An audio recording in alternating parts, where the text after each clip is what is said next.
ನಾಥ, ನೆನಪಿದೆಯಾ? ಹಿಂದೆ ಒಂದು ದಿನ ಈ ನನ್ನ ಬಿಚ್ಚಿದ ಕೇಶರಾಶಿಯನ್ನು ನೋಡಿ ಕುರುಕುಲಾಂತ ಕರಾಳ ರಾತ್ರಿ ಎಂದು ಸಂಬೋಧಿಸಿ ಮತ್ತು ಏನೇನೋ ಹೇಳಿದ್ದೀರಿ. ಪುನಃ ನನ್ನ ಬಾಯಿಂದ ಪ್ರತಿಜ್ಞೆ ವಾಕ್ಯಗಳನ್ನು ಕೇಳಲು ಅಪೇಕ್ಷಿಸುವೆಯ ಪಾಂಚಾಲಿ? ಮಾಡಿದ ಪ್ರತಿಜ್ಞೆ ಮರೆಯುವಂತಹ ಹೇಳಿಯಲ್ಲ ಈ ನಿನ್ನ ಭೀಮಸೇನನು. ಹೇಳುವುದು ಮಾತ್ರವಲ್ಲ, ಹಾಡಿದಂತೆ ಮಾಡಬೇಕು ಎಂಬುದೇ ನನ್ನ ಇಚ್ಛೆ. ಆದರೆ ಸುಮ್ಮನೆ ಇಚ್ಛಿಸಿದರೆ ಏನಾಗುವುದು? ಎಷ್ಟೇ ಆದರೂ ನೀವು ಅಣ್ಣನ ಆಜ್ಞಾಧಾರಕರಲ್ಲವೇ? ಅಣ್ಣನ ಆಜ್ಞೆ ಹೊರತು ನನ್ನನ್ನು ಕೆರಳಿಸಬೇಡ ಪಾಂಚಾಲಿ. ಈಗ ನಾನು ಯಾರ ಆಜ್ಞಾಧಾರಕನಲ್ಲ.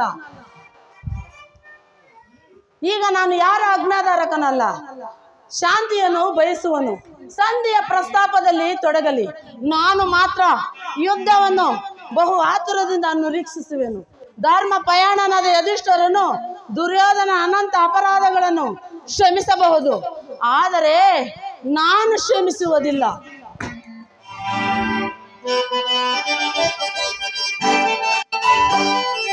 ಕೋಳ ಗೌರವನ ಬಾಳು ಗೆಲ್ಲಿಸುವೆ, ತಾಳು ತಾಳು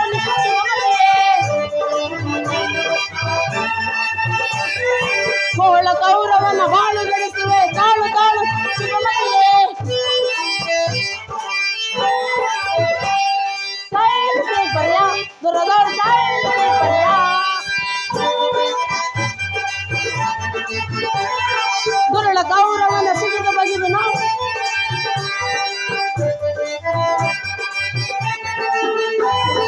ದುರುಳ ಗೌರವನ ಸಿಗಿದು ಬಗೆದು ನಾವು ಸಾಯಿರಿಸೆ ಪ್ರಿಯ ದುರಗಳು ಸಾಯಿರಿಸಿ ಪ್ರಿಯ.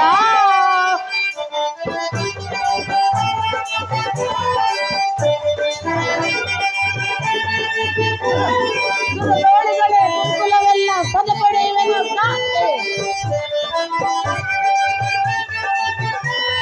ದುರದೋಳಿಗಳೇ ಗುರುಕುಲವೆಲ್ಲ ಸದಪಡೆಯುವೆನು ಕಾಂತೆ. ಸಾಯಿರಿಸಿ ಪ್ರಿಯ ದುರದೋಳು ಸಾಯಿರಿಸಿ ಪ್ರಿಯ. ನಿಲ್ಲು ಸಹೋದರ, ನಿಲ್ಲು.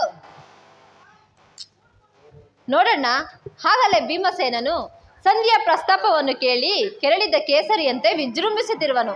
ಅವನನ್ನು ಶಾಂತಪಡಿಸಲು ನಿನ್ನೊರತು ಮತ್ಯಾರು ಶಕ್ತರಲ್ಲ. ಈ ಸಾರಿ ಇವನ ಕೋಪಕ್ಕೆ ದ್ರೌಪದಿಯೇ ಕಾರಣಳೆಂದು ತೋರುವುದು. ಶ್ರೀ ಕೃಷ್ಣ ಪರಮಾತ್ಮರು ಹೇಳುತ್ತಿದ್ದರು, ಜಗತ್ತಿನ ಸುಖ ದುಃಖಗಳಿಗೆ ಶ್ರೀಯರೇ ಮೂಲ ಕಾರಣರೆಂದು.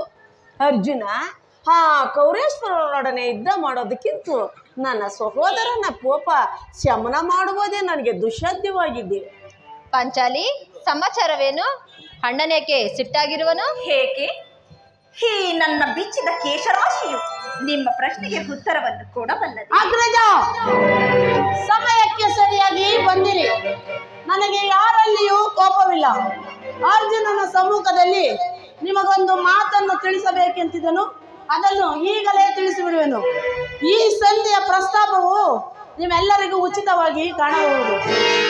ಅರ್ಜುನನು ಅದನ್ನು ಅನುಭವಿಸಬಹುದು, ಆದರೆ ಈ ದಾಸ್ಯ ವೃತ್ತಿಯನ್ನು ಪಾಂಡವರ ಕಳಂಕವೆಂದು ಭಾವಿಸುವೆನು. ದರಿದ್ರ ಭಿಕ್ಷಕರಂತೆ ಕಂಡವರ ಮನೆಯ ಬಾಗಿಲಲ್ಲಿ ಸಂಧಿ ಯಾಚನೆ ಮಾಡಲು ಪಾಂಡು ರಾಜೇಂದ್ರನು ನಮ್ಮನ್ನು ಪುತ್ರನಾಗಿ ಪಡೆಯಲಿಲ್ಲ. ಈ ಅಪಮಾನವು ನಿಮಗೆ ಸನ್ಯವಾಗಬಹುದು, ಆದರೆ ನಾನು ಇನ್ನೊಂದು ಗಳಿಗೆಯೂ ಸಹಿಸತಕ್ಕವನಲ್ಲ. ಯುದ್ಧಕ್ಕಾಗಿ ನಿಮ್ಮ ಅನುಮತಿಯನ್ನಾಗಲಿ ಅರ್ಜುನನ ಸಹಾಯವನ್ನಾಗಲಿ ನಾನು ಅಪೇಕ್ಷಿಸುವುದಿಲ್ಲ. ನಾನು ಮತ್ತೆ ಈ ನನ್ನ ಗದೆ ಇವೆರಡೇ ಕುರುಕುಲವನ್ನು ಸಮೂಲನವಾಗಿ ನಾಶ ಮಾಡಿ ನೀವು ನಿಶ್ಚಿಂತರಾಗಿ ಸಂಧಿಯ ಪ್ರಸ್ತಾಪದಲ್ಲಿ ತೊಡಗಿರಿ. ನಾನು ನನ್ನ ಪ್ರತಿಜ್ಞೆಯಂತೆ ನಡೆಯುವೆನು. ಭೀಮಾ ನಿಲ್ಲು, ಭೀಮಾ ನಿಲ್ಲು, ನಿಲ್ಲು ಭೀಮಾ ನಿಲ್ಲು.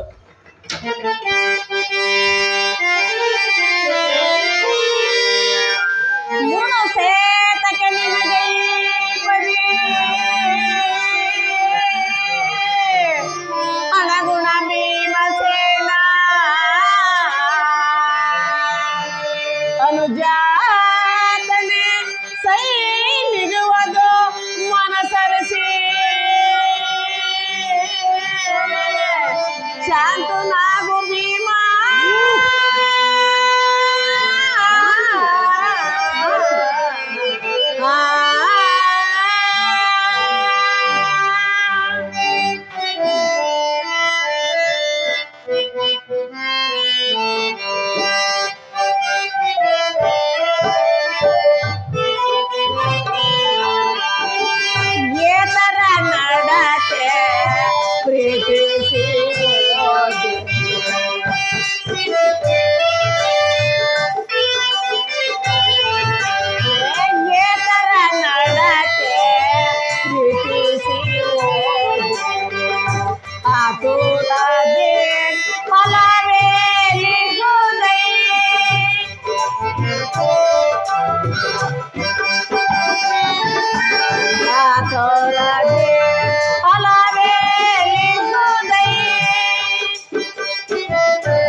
ನಾನು ಎಂದಿಗೂ ಯುದ್ಧವನ್ನು ಅಪೇಕ್ಷಿಸಿದನಲ್ಲ. ಶಾಂತನಾಗು ಸೋದರ. ಕೋಪ ಮಾಡಬೇಡ ಅಣ್ಣ. ಧರ್ಮಜನು ನಮ್ಮೆಲ್ಲರಿಗೂ ಹಿರಿಯನು. ಅವನ ಮಾತಿಗೆ ವಿರುದ್ಧವಾಗಿ ನಡೆಯುವುದು ಅನುಚಿತ. ಏನು ಹೇಳುವೆ ಪಾಂಚಾಲಿ? ಮಾನಿನಿ ಮನದ ವೇದನೆ ನೀಗಿಸು, ಸಮಯವಿದೆಂತರಿತೆಯ ತರುಣಿ ಏಕಕ್ಕೆ ಇದು ಗುಡವು. ಮಾನಿನಿ ಮನದ ವೇದನೆ ನೀಗಿಸು, ಸಮಯವಿದೆಂತರಿತೆಯ ತರುಣಿ ಏಕಕ್ಕೆ ಇದು ಗುಡವು.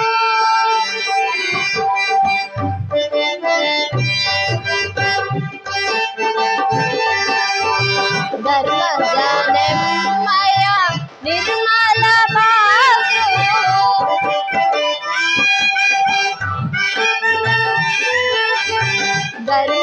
ಧರ್ಮಜನೆಮ್ಮಯ ನಿರ್ಮಲ ಬಾಳು, ಮೀರುವುದನ್ನು ಚಿತ್ತ ಪರೀಕ್ಷಿಸದೆ ನುಡಿಯ.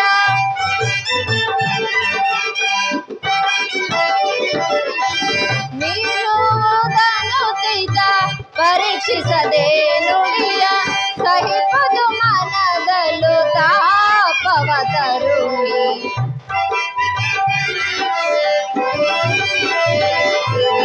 ಸಹಿಪದು ಮನದಲ್ಲೂ ತಾಪವ ತರುಣಿ.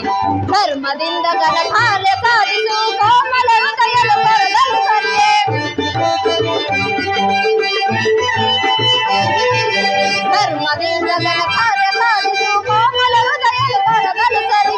ಸಾರ ಸಾಕ್ಷ್ಯ ನೀನರೆಯದೆ ಬರಿ, ಸಾರ ಸಾಕ್ಷ್ಯ ನೀನರೆಯದೆ ಬರಿ. ಏಕಿತ್ತು ನೀನಿತ್ತು ನಿಗಮಗಳೇ, ಏಕಿತ್ತು ನೀನಿತ್ತು ನಿಗಮಗಳೇ. ಮಾನಿನಿ ಮನದ ವೇದನೆ ನೀಗಿಸು, ಸಮಯವಿದೆಂತರಿತೆಯ ತರುಣಿ ಏಕಕ್ಕೆ ಇದು ಗುಡವು. ಧರ್ಮ ಧರ್ಮವೆಂದು ಹಂಬಲಿಸುತ್ತ ಮಾನವ ಧರ್ಮವೆಂಬುವುದನ್ನು ಮರೆಯುವುದು ನಿಮಗೆ ಉಚಿತವಲ್ಲ. ಇದ್ದದಂತೆ ಶಾಂತಿ ರಕ್ಷಣೆಯು ಕ್ಷತ್ರಿಯರ ಕರ್ತವ್ಯ ಪಾಂಚಾಲಿ. ಯುದ್ಧಯಂತ ಘೋರ ಕರ್ಮವೆಂಬುದು ನೀನು ತಿಳಿದಿಲ್ಲ.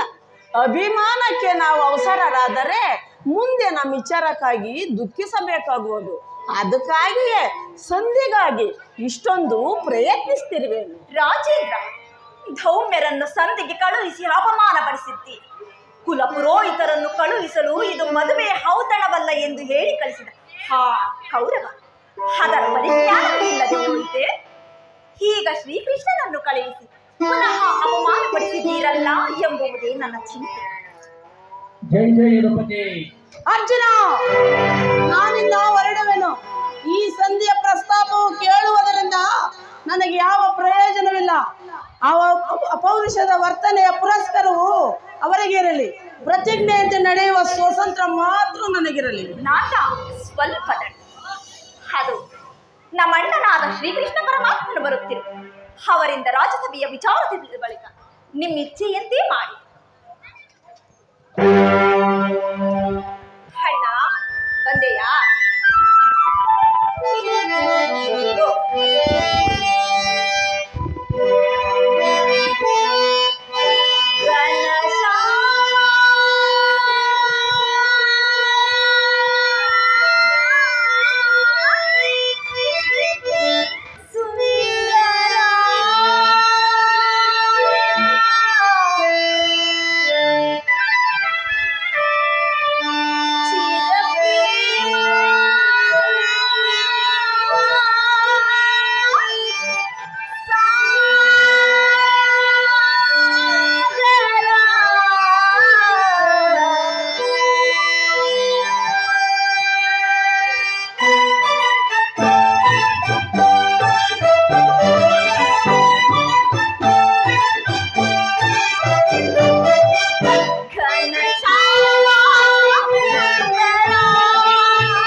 ಪಾಂಡವರ ಪ್ರಣಾಮಗಳನ್ನು ಸ್ವೀಕರಿಸುವ ವಾಸುದೇವ. ವಿಜಯಶಾಲಿಯಾಗು ಧರ್ಮನಂದನ. ಪರಮಾತ್ಮ, ಹೋದ ಕಾರ್ಯವೇನಾಯಿತು? ಹೋದವರಾರು ಕೃಷ್ಣನಲ್ಲವೇ? ಸಭೆಯಲ್ಲಿ ಏನು ನಡೆದಿತ್ತು? ನಾವು ನಿರೀಕ್ಷಿಸಿದಂತೆ ನಡೆಯಿತು. ಸಂಧಿ ವಿಚಾರವು ನಡೆದಿತ್ತೆ? ಓಹೋ, ನಡೆಯಿತು. ಪಾಂಚಾಲಿ, ಇನ್ನಿಲ್ಲಿರುವುದು ನನಗೆ ಸಾಧ್ಯವಿಲ್ಲ. ಅವರ ಇಚ್ಛೆಯಂತೆ ಅವರು ನಡೆಯಲಿ. ನನಗೆ ತೋರಿದ್ದನ್ನು ನಾನು ಮಾಡುವೆನು. ಅದು ನಮ್ಮ ಅಣ್ಣನ ಮಾತು ಮುಗಿಯಿತು. ನಿಮ್ಮ ಅಣ್ಣನ ಮಾತು ಮುಗಿಯೋದರಲ್ಲಿ ನನ್ನ ತಾಳ್ಮೆಯ ಮುಗಿದು ಹೋಗುವುದು. ಸಭೆಯಲ್ಲಿ ಸಂಧಿ ವಿಚಾರವು ನಡೆದಿತ್ತೆ? ಓಹೋ, ನಡೆಯಿತು. ಎಲ್ಲವೂ ತಕ್ಕ ರೀತಿಯಲ್ಲಿ ನಾವು ನಿರೀಕ್ಷಿಸಿದಂತೆ ನಡೆಯಿತು. ನಾನಿನ್ನು ತಡೆಯಲಾರೆ ರುಕ್ಮಿಣಿಪತಿ. ನಿನ್ನ ಸಮಸ್ಯೆಯ ಮಾತುಗಳು ನನಗೆ ಬೇಡ. ಅಗ್ರಜನ ಅಪೇಕ್ಷೆಯಂತೆ 5 ಗ್ರಾಮಗಳಿಗೆ ಸಂಧಿ ಐತೆ. ಸಂಧಿ ನಾನು ಓದದ್ದು ಅದಕ್ಕಾಗಿಯೇ ಅಲ್ಲವೇ ಭೀಮಸೇನ? ಕೃಷ್ಣ, ಈಗ ತಿಳಿಯಿತು ನಿನ್ನ ಅಭಿಮತ. ಅಜ್ಞಾತವಾದ ನೆಪದಿಂದ ಅರ್ಜುನನ ಕೈಗೆ ಬಳೆಗಳನ್ನು ತೊಟ್ಟನು. ಈ ಸಂಧಿಯ ನೆಪದಿಂದ ನಮ್ಮೆಲ್ಲರಿಗೂ ಸೀರೆ ನೋಡಿಸಲು ಅವಣಿಸುವೆಯಾ? ಯಾದವಾಗ್ರಣಿ ಪಾಂಡುಪುತ್ರರ ಮೇಲೆ ನಿಮ್ಗೆ ಇಷ್ಟೊಂದು ಆಕ್ರೋಶ ಬೇಕೆ? ಭೀಮಸೇನ, ನಿನಗಿಷ್ಟೊಂದು ಆಕ್ರೋಶ ಬೇಕೆ? ಸ್ವಲ್ಪ ಸಮಾಧಾನದಿಂದ ನನ್ನ ಮಾತನ್ನು ಸಂಪೂರ್ಣವಾಗಿ ಕೇಳು. ಇದು ನಿನಗೆ ಹೆಚ್ಚಿಗೆ ಸಂಬಂಧಪಟ್ಟ ವಿಷಯ. ಸ್ವಾಭಿಮಾನದ ಶೂನ್ಯವಾದ ಸಂಧಾನೊಡನೆ ಈ ಪ್ರಚಂಡ ಭೀಮನಿಗೆ ಎಂತಹ ಸಂಬಂಧ ಇರುವುದಯ್ಯ? ಅತ್ಯಂತ ನಿಕಟವಾದ ಸಂಬಂಧ ಒಂದಿರುವುದು. ರಾಜ್ಯಸಭೆಯಲ್ಲಿ ಏನು ನಡೆದಿತ್ತು? ನಿಮ್ಮ ಸಂದೇಶವನ್ನು ರಾಜ್ಯಸಭೆಯಲ್ಲಿ ತಿಳಿಸಿದನು. ಅವರೆಲ್ಲರೂ ಸಮ್ಮತಿಸಿದ್ದರು. ಯಾರ್ಯಾರು ಕಾರ್ಯ ಮಾಡಿದ್ದರು? ಭೀಷ್ಮ, ದ್ರೋಣ, ವಿದುರ ಮುಂತಾದವರು. ಆ ದುರ್ಯೋಧನ ಆತನು ಇನ್ನು ನನಗೆ ಇಲ್ಲೇವ ಕೆಲಸವಿಲ್ಲ. ಈ ದುರ್ವಾರ್ತೆ ಕೇಳಬೇಕೆನ್ನುವುದೇ ನಿಮ್ಮ ಇಚ್ಛೆ ಆಯಿತು. ಅದನ್ನು ಸಾಧಿಸು ಕೃಷ್ಣ, ಚೆನ್ನಾಗಿ ಸಾಧಿಸು. ಸಹೋದರರೇ, ನಿಮ್ಮ ಅಪೌರುಷದ ಫಲವನ್ನು ನೀವೇ ಗುಂಜಿಸಿರಿ. ಅದರಲ್ಲಿ ಈ ಭೀಮನು ಯಾವ ಅಪೇಕ್ಷಿಸುವುದಿಲ್ಲ. ಯಜ್ಞಸೇನೆ, ನೀನು ನಿರಾಶರಾಗಬೇಡ. ಈ ಭೀಮನು ಬದುಕಿದ್ದರೆ ನಿನ್ನ ಸೇಡನ್ನು ತೀರಿಸದೆ ಬಿಡುವೆ. ಅಯ್ಯಯ್ಯ, ನೀನು ನಿಜವಾಗಿಯೂ ಹಿಡಿಂಬಾಪತಿಯೇ ಸರಿ. ನಿನಗೆ ಇಷ್ಟೊಂದು ಕೋಪವಿಲ್ಲದಿದ್ದರೆ ಆ ರಕ್ಕಸಿಯನ್ನು ಆಳುವುದಾದರೂ ಹೇಗೆ ಸಾಧ್ಯ? ಸ್ವಲ್ಪ ಸಮಾಧಾನದಿಂದ ನನ್ನ ಮಾತನ್ನು ಕೇಳು. ಸುಮ್ಮನೆ ಕಾಡಬೇಡ ಕೃಷ್ಣ. ಈ ಸಂಧಿಯ ಸುದ್ದಿಯು ನನಗೆ ಒಪ್ಪಲಾಗದು. ನಿನಗೆ ಒಪ್ಪುವ ವಿಚಾರ ಒಂದಿರುವುದಯ್ಯ. ಆ ದುರ್ಯೋಧನನು ನಿನಗೊಂದು ಸಂದೇಶವನ್ನು ಕಳುಹಿಸಿರುವನು. ಆ ದುರ್ಯೋಧನ ಸಂದೇಶ? ಅದು ಉದ್ದೇಶ ಸಂದೇಶ ಅಲ್ಲ. ಹೇಳು ಕೃಷ್ಣ, ಏನು ಆ ಸಂದೇಶ? ಆ ಸಂದೇಶವನ್ನು ಕೇಳುವ ಇಚ್ಛೆ ನಿನಗಿದ್ದರೆ ನನ್ನ ಬಳಿಯಲ್ಲಿ ಕ್ಷಣಕಾಲ ಕೈಕಟ್ಟಿಕೊಂಡು ಕುಳಿತರೆ ಆಗ ನಿನಗೆ ಪ್ರಿಯವಾದ ಸಂದೇಶವನ್ನು ತಿಳಿಸುವೆ. ಇಲ್ಲ, ನಿಂತಿದ್ದಂತೆ ಹೇಳಿಬಿಡು. ಇಲ್ಲವಯ್ಯ, ನೀನು ಕುಳಿತುಕೊಳ್ಳದ ಹೊರತು ನಾನು ಹೇಳುವುದಿಲ್ಲ. ಕೃಷ್ಣ, ಈ ಪರಿಹಾಸ್ಯವೇಕೆ? ಇದು ಪರಿಹಾಸ್ಯವಲ್ಲವಯ್ಯ. ನಿನ್ನನ್ನು ಕಂಡರೆ ನನಗಷ್ಟೊಂದು ಭಯ. ನಿನ್ನ ಗದೆಯನ್ನು ಕ್ಷಣಕಾಲ ಬದಿಗಿರಿಸಿ ನನ್ನ ಬಳಿಯಲ್ಲಿ ಕೈಕಟ್ಟಿಕೊಂಡು ಕುಳಿತರೆ ಆಗ ನಿನಗೆ ಪ್ರಿಯವಾದ ಸಂದೇಶವನ್ನು ತಿಳಿಸುವೆನು. ಸರಿ.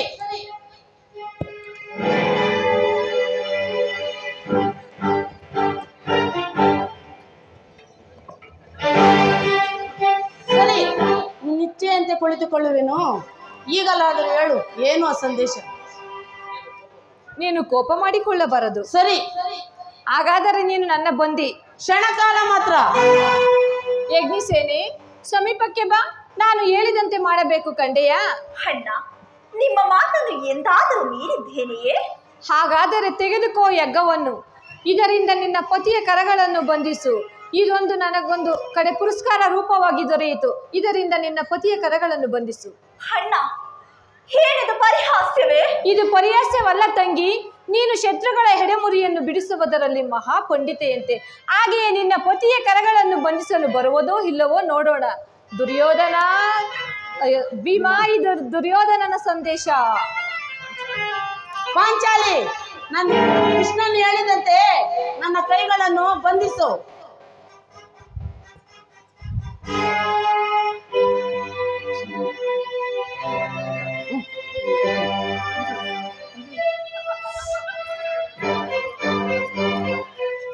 ನೋಡಂತ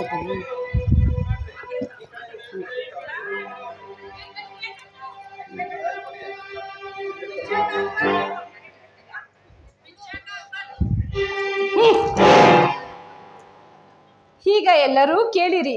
ಈ ಭೀಮನನ್ನು ಬಂಧಿಸಿರುವ ಈ ಹಗ್ಗವು ಈ ದಿನ ತುಂಬಿದ ರಾಜ್ಯಸಭೆಯಲ್ಲಿ ನನ್ನ ಅಂಗಾಂಗಗಳನ್ನು ಬಂಧಿಸಲು ಹನುವಾಗಿ ಯಾರು ಆ ಕಾರ್ಯವನ್ನು ಮಾಡಿದವರು? ಏನು ಹೇಳಿದೆ ಕೃಷ್ಣ?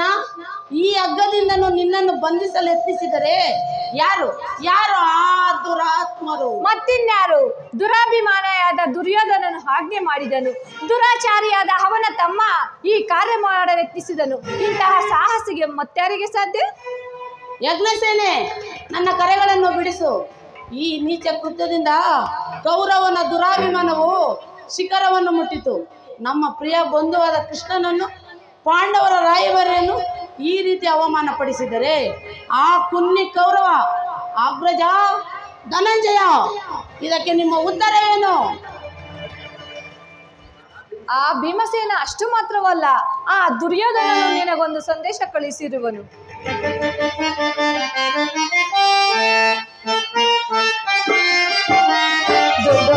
ನುಡಿದ ಕೌರವನ ಹಿಡಿಯುವ ಪತಿಯೇಕೆ? ನುಡಿದ ಕೌರವನ ಹಿಡಿಯುವ ಪತಿಯೇಕೆ? ಕಡೆಗೂ ಯುದ್ಧವಾಗೈತೆ, ಕೊಡೆ ನಾನು ರಾಜ.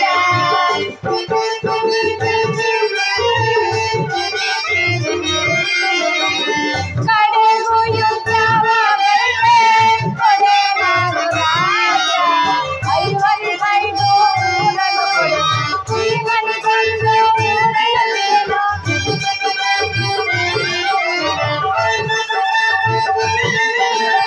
ಐವರಿಗೈದು ಜ್ಞಾನವ ಕೊಡು, ಜೀವನಿಗೊಂದು ಊರಲೇನು.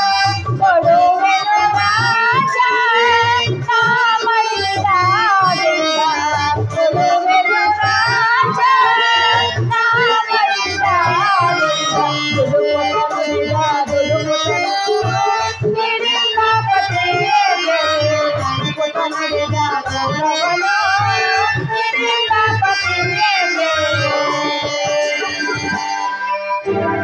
ಐದು ಗ್ರಾಮವಲ್ಲ, ಒಂದು ಊರಲ್ಲ, ಒಂದು ಊರಿನಲ್ಲಿ ಗೋವು ಪಾದವಿಡುವಷ್ಟು ಜಾಗದಲ್ಲಿ ಮುಳ್ಳು ಚುಚ್ಚಿದಷ್ಟು ಜಾಗವನ್ನು ಸಹ ಕೊಡುವುದಿಲ್ಲ. ಅದು ದೊರಕುವುದು ರಣಾಂಗಣದಲ್ಲಿ, ವೀರರತಿಕರ ಘೋಷದಲ್ಲಿ, ಶಸ್ತ್ರಾಸ್ತ್ರಗಳ ಸ್ಪರ್ಶ ಸ್ಪಂದನದಲ್ಲಿ. ಹಾಗಾದರೆ ನಮ್ಗುಳಿದಿರೋದು ಒಂದೇ ಉತ್ತರ, ಅದು ಕಾಳಗ. ಪಾಂಚಾಲಿ, ನನ್ನ ಕೈಗಳನ್ನು ಬಿಡಿಸು. ಅರ್ಜುನ, ಧರ್ಮನಂದನ, ಏನು ಯಾರು ಬಿಚ್ಚುವುದಿಲ್ಲವೇ? ಬೇಡ ಬೇಡ, ನಾನೇ ಬಿಚ್ಕೊಳ್ಳುವೆನು.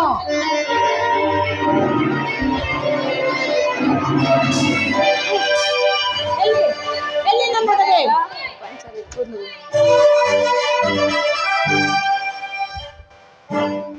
ಈಗ ಎಲ್ಲರೂ ಕೇಳಿರಿ, ಈ ಭೀಮನ ಪ್ರತಿಜ್ಞೆ ಏನು?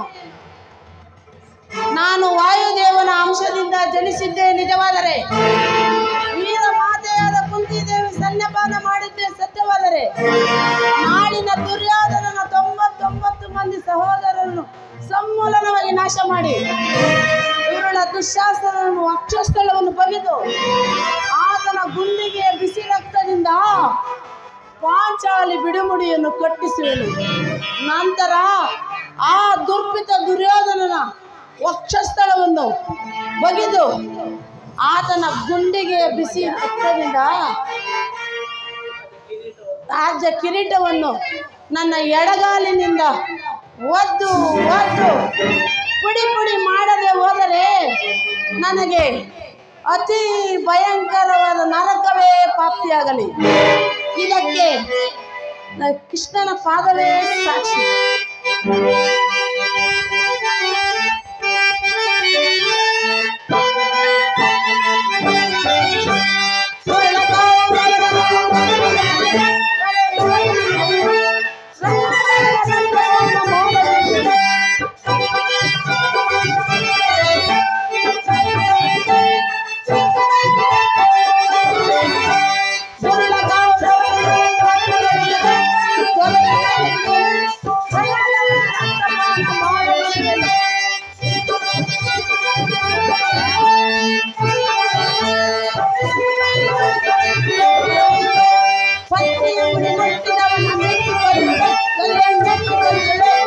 ಬೆಂಗಳೂರಿನ ತಲೆ ತಗ್ಗಿದವಂತೆ ಮುಟ್ಟಿಕೊಳ್ಳುವೆ ಮುಟ್ಟಿಕೊಳ್ಳುವೆ.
सप्ताश्वरतमारूढम्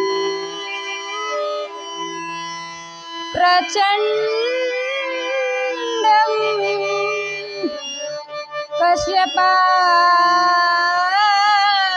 कश्यपात्मजम् श्वेतपद्मधरम् देवम् तं सूर्यं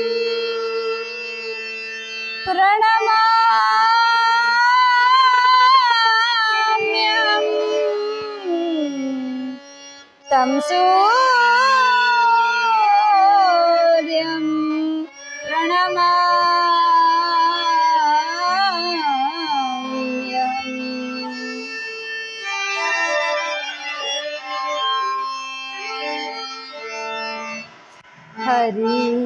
ಹರಿಯಲಾರದ ಘೋರ ದೇಹದಾಗ್ನಿಯ ಮುಳುಗಿದೇನಾ ಹರಿಯಲಾರದ ಘೋರ ದೇಹದಾಗ್ನಿಯ ಮುಳುಗಿದೇನಾ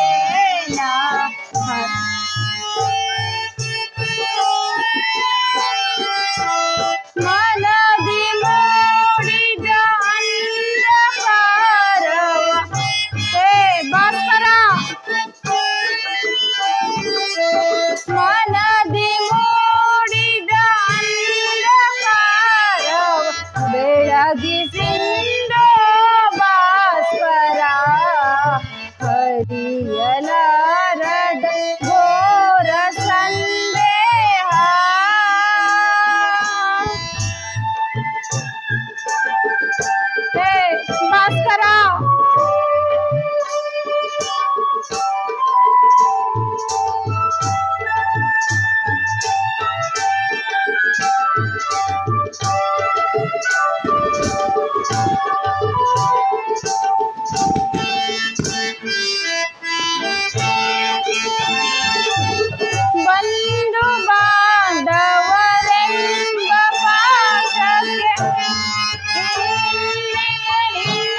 ನೀಗಿಸೋ ಶೋಧನೆಯ ಬೈಯಲು ಶಾಂತಿ ನೀಡೋ ಶ್ಯಾಮಲಾಂಗ.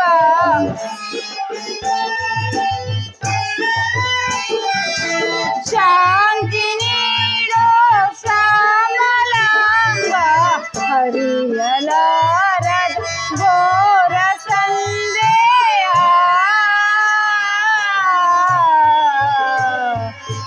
ಭಾಸ್ಕರ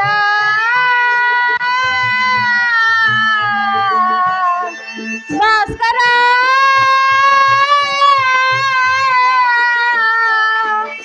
ಭಾಸ್ಕರ.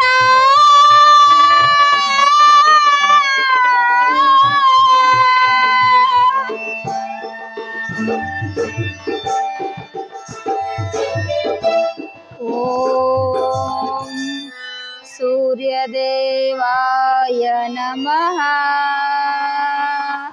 ಓಂ ಸೂರ್ಯದೇವಾಯ ನಮಃ.